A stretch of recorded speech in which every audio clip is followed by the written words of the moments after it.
Welcome to creative study hub YouTube channel में आपका स्वागत है। तो आज हम लोग फिर और एक लेसन प्लान के बारे में डिस्कस करेंगे। जिस प्रकार आप फॉर्मेट देख पा रहे हैं आप लोग भी उसी प्रकार बनाने का कोशिश कीजिएगा।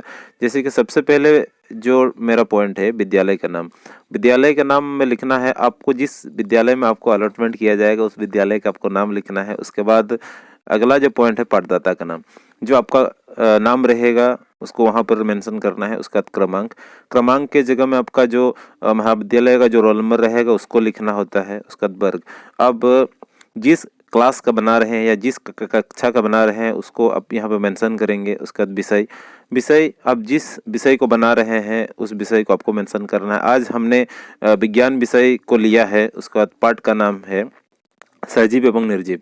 पाठ का नाम के जगह में आप प्रकरण भी लिख सकते हैं। उसके बाद आगे देखते हैं घंटी। उसके बाद समय 45 मिनट का रहेगा और आगे है दिनांक।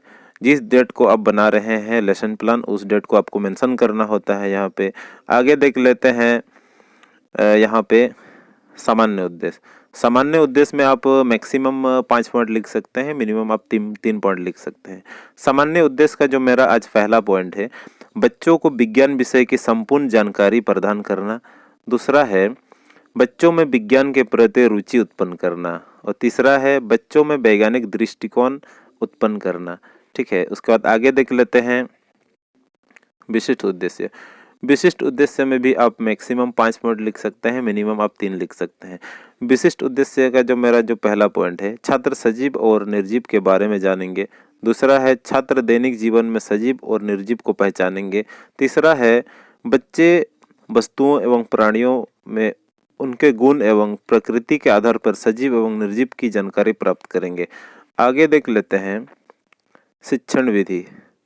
यहाँ पे देख पा रहे हैं शिक्षण विधि में व्याख्यान सह प्रदर्शन विधि। ठीक है, आगे देख लेते हैं शिक्षण सहायक सामग्री। ठीक है, आप लोग देख पा रहे हैं जो आप क्लास में बच्चा को पढ़ाने के समय जिस सामग्रियों का हम उपयोग करेंगे उसका हम नाम यहाँ पे लिखेंगे। जैसे कि यहाँ पे पहला नाम है खल्ली, उसके बाद झाड़न, उसके बाद श्यामपट्ट, पाठ्य पुस्तक, संकेतक, चार्ट इत्यादि। ठीक है, उसके बाद आगे देख लेते हैं पूर्व ज्ञान में लिखेंगे छात्र अपने आसपास की वस्तुओं का सामान्य जानकारी रखते हैं। ठीक है, जैसे कि आगे देख लेते हैं, यहाँ पे आप देख पा रहे हैं जैसे कि जिस प्रकार हमने फॉर्मेट बनाया है आप लोग भी उसी प्रकार बनाने का कोशिश कीजिएगा।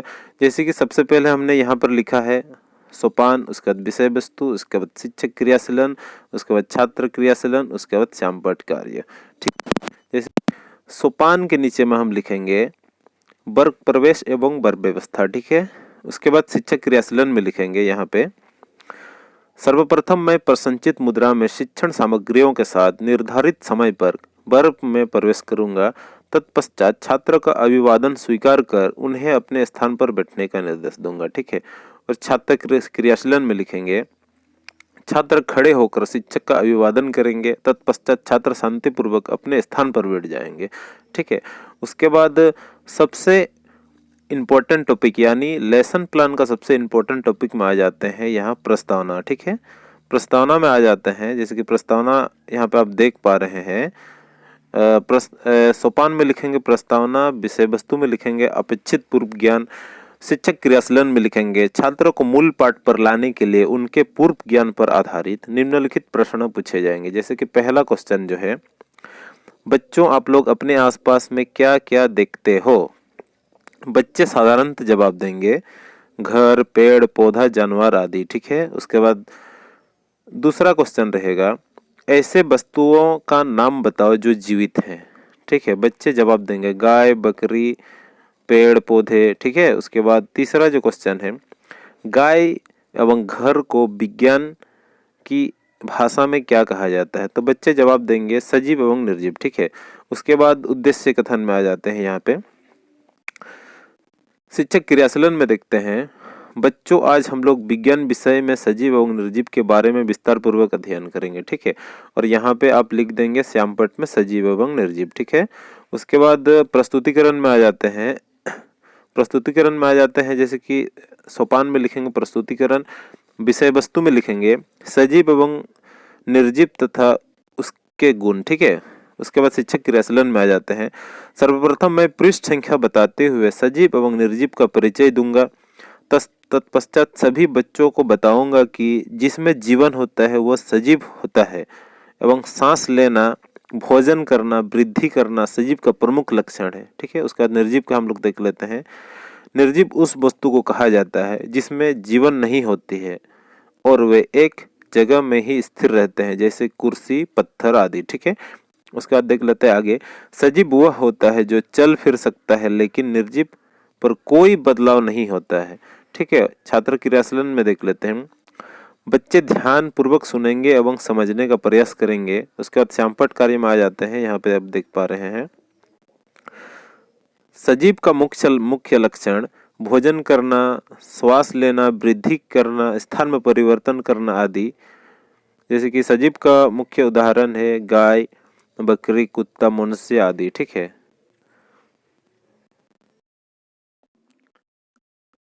प्रस्तुतिकरण को हम लोग कंटिन्यू करते हैं। जैसे कि पिछला पेज में हमने देखा, यहाँ पे ऐसा फॉर्मेट बनाना है। पहले सोपान लिखना है, उसका विषय वस्तु लिखना है, शिक्षक क्रियाशीलन लिखना है, छात्र क्रियाशीलन लिखना है, उसका श्यामपट्ट कार्य लिखना है। ठीक है, दूसरा पेज में भी आप लोग इसी प्रकार बनाने का कोशिश कीजिए। प्रस्तुतिकरण को कंटिन्यू करेंगे या सोपान के नीचे प्रस्तुतिकरण लिखेंगे। विषय वस्तु में सजीव एवं निर्जीव लिखेंगे, जो प्रकरण कर जो मेरा नाम है। उसके बाद शिक्षक क्रियाशीलन में होगा, जैसे कि आप लोग यहाँ पे देख पा रहे हैं गुण लिखे हैं। उसका जो सजीव का गुण होता है, सजीव स्थान परिवर्तन करता है तथा निर्जीव कोई स्थान परिवर्तित नहीं करता है। उसका संसार में पाए जाने वाले पदार्थों को मुख्यतः दो समूह में बांट सकते हैं, सजीव एवं निर्जीव, लिविंग एंड नॉन लिविंग। सामान्यतः हम देखते हैं कि सजीवों में जीवन होता है। जीव द्रव्य की परिवर्तनशील दशा को जीवन कहते हैं। निर्जीव जिनमें जैविक क्रियाएं नहीं होती, निर्जीव वस्तु अपने आप से गति नहीं कर सकती है। जब तक उस वस्तु पर कोई बाह्य बल नहीं लगाया जाता है, वो निर्जीव होता है। ठीक है, यहाँ पे आप देख पा रहे हैं। उसके बाद छात्र क्रियाशीलन में होगा, छात्र ध्यानपूर्वक सुनेंगे एवं महत्वपूर्ण तथ्यों को समझते हुए कॉपी में उतारेंगे। जैसे कि श्यामपट्ट कार्य में लिखेंगे निर्जीव किताब, पेंसिल, कुर्सी, जग, मेज, कार, जहाज आदि। ठीक है, उसके बाद आगे देख लेते हैं मूल्यांकन। यहाँ पे सोपान में लिखना है मूल्यांकन, विषय वस्तु में प्रस्तुत पाठ की जांच। उसके बाद शिक्षक क्रियाशीलन में होगा, प्रस्तुत पाठ की जांच के लिए छात्र से निम्नलिखित प्रश्न पूछे जाएंगे। जो पहला क्वेश्चन होगा, हाथी सजीव या निर्जीव प्राणी है? तो बच्चे जवाब देंगे, छात्र क्रियाशीलन में होगा सजीव है। ठीक है, उसके बाद दूसरा क्वेश्चन है, क्या पेड़ पौधे भोजन करते हैं? तो बच्चे साधारणतः जवाब देंगे हाँ। ठीक है, तीसरा क्वेश्चन है, दो निर्जीव पदार्थों का नाम लिखिए। ठीक है, यहाँ पे नाम होगा यहाँ पे नाम लिखिए। ठीक है, तो बच्चे साधारणतः जवाब देंगे कुर्सी, किताब। ठीक है, आगे देख लेते हैं पुनरावृत्ति। यहाँ पे देख पा रहे हैं पुनरावृत्ति, सोपान में लिखेंगे पुनरावृत्ति और विषय वस्तु में लिखेंगे संक्षिप्त विवरण। ठीक है, और शिक्षक क्रियाशीलन में होगा, छात्रों के ज्ञान को ठोस एवं स्थायी बनाने के लिए पाठ को संक्षेप में दोहरा दूंगा। ठीक है, और छात्र क्रियाशीलन में होगा, पुनः छात्र ध्यानपूर्वक सुनेंगे। ठीक है, आगे देख लेते हैं गृह कार्य।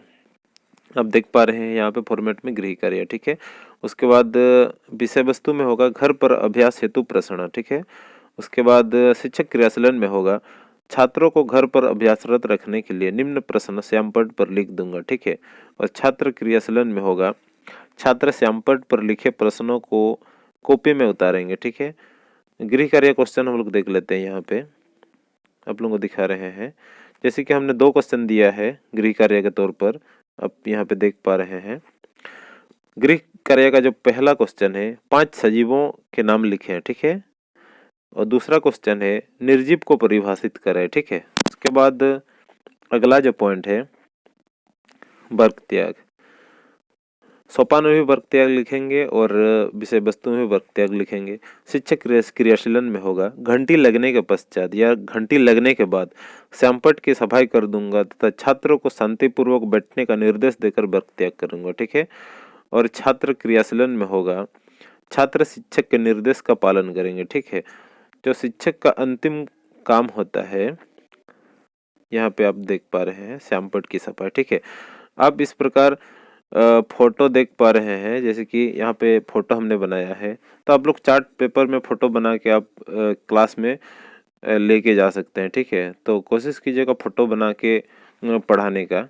तो आप इस चैनल पे अगर नए आए हैं या चैनल की वीडियो को आपको पसंद आ रही है तो चैनल को सब्सक्राइब करना ना भूलें, कमेंट शेयर करना ना भूलेंगे। ठीक है। धन्यवाद।